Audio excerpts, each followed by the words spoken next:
Seconds from death. The purple flames danced around Zara as her ship fell apart piece by piece. She pressed her blue hands against the cracking window of her escape pod. Watching the human ship grow larger in the distance, her people had always said humans were weak and stupid. Now she hoped they were wrong. Her pod shook as another explosion rocked through it. The life support systems were failing fast.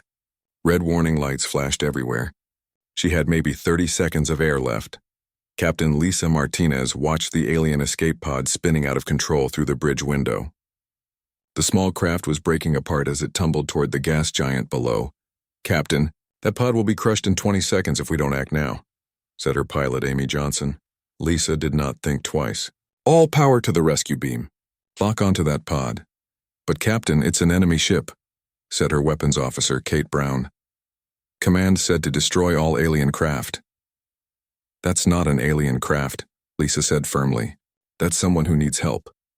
The blue rescue beam shot out from their ship just as Zara's pod began to crack under the pressure. The beam grabbed the small craft and pulled it toward the human vessel. Zara felt the sudden change and looked up in shock. The humans were actually saving her. Her pod was pulled into the human ship's cargo bay. Steam hissed as the bay doors closed and air filled the space. Zara's hands shook as she opened her pod door. She had never seen a human up close before. Lisa and her team ran into the cargo bay wearing their spacesuits. They found Zara sitting in her damaged pod, breathing heavily. Her silver hair fell over her shoulders and her large purple eyes stared at them with fear and wonder. "Easy there," Lisa said, removing her helmet. "You're safe now." Zara tried to stand but fell back down. The crash had hurt her leg badly. She spoke in her own language, then switched to broken human words. "Think? You save me," she said slowly. Amy knelt beside her and looked at the injured leg. "Captain, she needs medical help fast." They carried Zara to the medical bay where Dr. Nancy White began treating her wounds. Zara watched everything with curious eyes. These humans were being so kind to her. Her own people would never help an enemy like this. "Why you help me?" Zara asked Lisa as the doctor worked. "Because it was the right thing to do," Lisa answered simply. Over the next few hours, Zara learned more about humans than her people had discovered in years of war. She found out that Lisa's crew was made up of people from all over Earth. They came from different countries and backgrounds but worked together like family. Amy brought Zara food that was safe for her to eat. Kate showed her pictures of Earth's oceans and mountains. Dr. White explained how human medicine worked while treating her leg. "Your people fight us," Zara said to Lisa later. "Why are you different?" "War makes people forget that we're all just trying to survive in this big universe," Lisa replied. "But some of us remember." Zara nodded slowly. Her own commanders had told her that humans were cruel monsters who wanted to destroy everything. But these humans had risked their lives to save her. They gave her food and medicine. They treated her with respect. "I was wrong about humans," Zara admitted. "My people are wrong too." "Maybe your people just haven't met the right humans yet," Lisa suggested. That night, alarms started blaring through the ship. A fleet of Zara's people had found them. The alien ships demanded that the humans surrender their prisoner immediately. "They think you captured me," Zara explained to Lisa on the bridge. "Tell them the truth," Lisa said. Zara spoke into the communication system in her own language.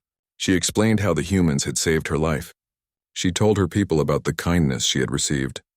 The alien fleet commander's voice came back angry and disbelieving. He called Zara a traitor and said the humans had clearly brainwashed her. "Prepare for battle," the alien commander ordered. But Zara stood up despite her injured leg. She spoke again to her people, this time with passion in her voice. She told them about Amy's gentleness, Kate's curiosity, Dr. White's care, and Lisa's courage. "These humans risked everything to save one enemy," Zara said. "What does that tell you about who they really are?" Some of the alien ships began to power down their weapons. Younger alien officers started asking questions. Maybe the humans weren't what they had been told. The fleet commander grew more angry. He ordered his ships to attack anyway, but half of his fleet refused to fire. They had listened to Zara's words. Lisa made a choice that would change everything. She opened all communication channels so both fleets could hear her. "I'm Captain Lisa Martinez," she said calmly. "We didn't save Zara because we wanted something from her. We saved her because every life matters. Human, alien, or anything else we might meet out here among the stars. If you want to fight us, we'll defend ourselves," Lisa continued. But if you want to talk, we're willing to listen. The universe is big enough for all of us. The alien fleet commander hesitated. His own officers were now questioning his orders. Some were asking why they were fighting in the first place. Zara spoke one last time to her people. I was seconds from death. These humans could have let me die. Instead, they saved me. They shared their food, their medicine, their kindness. If these are our enemies, then maybe we need better friends. Slowly, one by one, the alien ships powered down their weapons completely. The fleet commander found himself outvoted by his own officers. A ceasefire was declared. In the days that followed, Lisa's ship became a meeting place for both sides. Humans and aliens began talking instead of shooting. They shared stories, food, and ideas. Zara became a bridge between the two peoples. She helped translate not just words but feelings and customs. She showed her people that humans were capable of great kindness. She showed the humans that her people were not monsters either. The war didn't end overnight, but it was the beginning of something new. Other ships from both sides began following their example. Peace talks started on neutral worlds. Years later, when historians wrote about the end of the human-alien war, they would point to this moment. The moment when one human captain chose to save a life instead of following orders. The moment when compassion proved stronger than hatred. Zara never forgot those seconds when she was about to die, and how human kindness pulled her back from death. She spent the rest of her life working to build bridges between species across the galaxy, and Captain Lisa Martinez became known as the woman who proved that sometimes the bravest thing you can do is simply help someone in need, even if they're supposed to be your enemy. The rescue beam that saved Zara's life had done more than pull her from certain death. It had pulled two entire civilizations back from the edge of endless war. In the end, it wasn't superior weapons or clever tactics that won the day. It was something much simpler and much more powerful. The basic human instinct to help someone in trouble no matter who they were or where they came from.